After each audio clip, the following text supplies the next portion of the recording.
ವಕೀಲ ರಾಕೇಶ್ ಕಿಶೋರ್ ಗಡಿಪಾರಿಗೆ ಆಗ್ರಹಿಸಿ ಬಂಗಾರಪೇಟೆ ದಲಿತ ಸಂಘಟನೆಗಳ ಒಕ್ಕೂಟದಿಂದ ಪ್ರತಿಭಟನೆ ನಡೆಸಲಾಯಿತು. ಇದೇ ತಿಂಗಳು 6ನೇ ತಾರೀಕಿನಂದು ಅಂಬೇಡ್ಕರ್ ಆಶಯಗಳ ಪ್ರತಿಪಾದಕ ಭಾರತದ ಸರ್ವೋಚ್ಚ ನ್ಯಾಯಾಲಯದ ನ್ಯಾಯಮೂರ್ತಿ ಬಿಆರ್ ಗವಾಯಿ ಮೇಲೆ ಎಸೆದ ದೇಶದ್ರೋಹಿ ರಾಕೇಶ್ ಕಿಶೋರ್ನನ್ನ ದೇಶದ್ರೋಹ ಕಾಯ್ದೆಯಡಿಯಲ್ಲಿ ಬಂಧಿಸಿ ಗಡಿಪಾರು ಮಾಡುವಂತೆ ಆಗ್ರಹಿಸಿ ಬಂಗಾರಪೇಟೆ ಪಟ್ಟಣದಲ್ಲಿ ಪಂಜಿನ ಮೆರವಣಿಗೆ ಮಾಡುವ ಮೂಲಕ ಕೆಜಿಎಫ್ ಜಿಲ್ಲಾ ಪೊಲೀಸ್ ವರಿಷ್ಠಾಧಿಕಾರಿಗಳ ಮೂಲಕ ರಾಷ್ಟ್ರಪತಿಗಳಿಗೆ ಮನವಿ ಸಲ್ಲಿಸಲಾಯಿತು. ಸಂವಿಧಾನ ಶಿಲ್ಪಿ ಡಾಕ್ಟರ್ ಬಿಆರ್ ಅಂಬೇಡ್ಕರ್ ಪರವಾಗಿ ವಕೀಲ ರಾಕೇಶ್ ಕಿಶೋರ್ ವಿರುದ್ಧ ಘೋಷಣೆ ಕೂಗಿ ಕ್ರಾಂತಿ ಗೀತೆಗಳನ್ನು ಹಾಡುವ ಮೂಲಕ ಪ್ರತಿಭಟನಾಕಾರರು ತಮ್ಮ ಆಕ್ರೋಶವನ್ನ ಹೊರಹಾಕಿದ್ರು.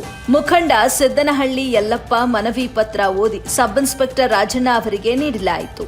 ಈ ಸಂದರ್ಭದಲ್ಲಿ ವಿವಿಧ ದಲಿತ ಪರ ಸಂಘಟನೆಗಳ ಮುಖಂಡರುಗಳಾದ ಸೂಲಿಕುಂಟೆ ರಮೇಶ್, ಮದಿವಣ್ಣನ್, ಸಿದ್ದನಹಳ್ಳಿ ಯಲ್ಲಪ್ಪ, ಬನಹಳ್ಳಿ ಚಿಕ್ಕನಾರಾಯಣ, ಹಿರೇಕರಪನಹಳ್ಳಿ ಯಲ್ಲಪ್ಪ, ವರದಾಪುರ ಶ್ರೀನಿವಾಸ್, ಹುಣಸನಹಳ್ಳಿ ವೆಂಕಟೇಶ್, ಹಿರೇಕರಪನಹಳ್ಳಿ ಮುನಿರಾಜು, ಸಂಕನಹಳ್ಳಿ ಕುಪೇಂದ್ರ ಸೇರಿದಂತೆ ಇತರೆ ಮುಖಂಡರು ಭಾಗವಹಿಸಿದ್ರು. ವರದಿ ಇಲಿಯಾಸ್ ಪಾಷಾ, ಎಬಿ ನ್ಯೂಸ್ ಕನ್ನಡ, ಬಂಗಾರಪೇಟೆ.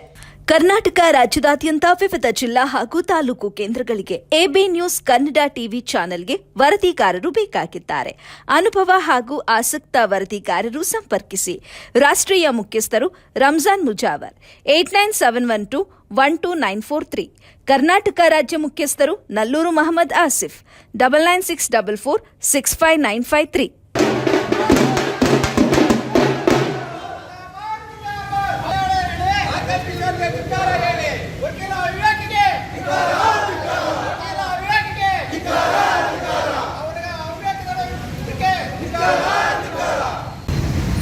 ಇವತ್ತು ಅವರ ಸನ್ಮಾರ್ಗದಲ್ಲಿ ನಡೆಯುತ್ತಿರ್ತಕ್ಕಂಥ ಭಾರತ ದೇಶದ ಸರ್ವೋಚ್ಚ ನ್ಯಾಯಾಲಯದ ಮುಖ್ಯ ನ್ಯಾಯಮೂರ್ತಿ ಗೌರವಾನ್ವಿತ ಗವಾಯಿ ಸರ್ ಅವರು ಇವತ್ತು ಅವರು ಒಬ್ಬ ದಲಿತರಾಗಿ ಒಬ್ಬ ಅಸ್ಪೃಶ್ಯ ಜಾತಿಯಲ್ಲಿ ಹುಟ್ಟಿ ಅವರಿವತ್ತು ಬೇರು ಶಿಕ್ಷಣವನ್ನು ಪಡೆದು ಇವತ್ತು ಭಾರತ ದೇಶದ ಸರ್ವೋಚ್ಚ ನ್ಯಾಯಾಲಯದ ಮುಖ್ಯ ನ್ಯಾಯಾಧೀಶರಾಗಿ ಆಯ್ಕೆಯಾಗಿದ್ದಾರೆ.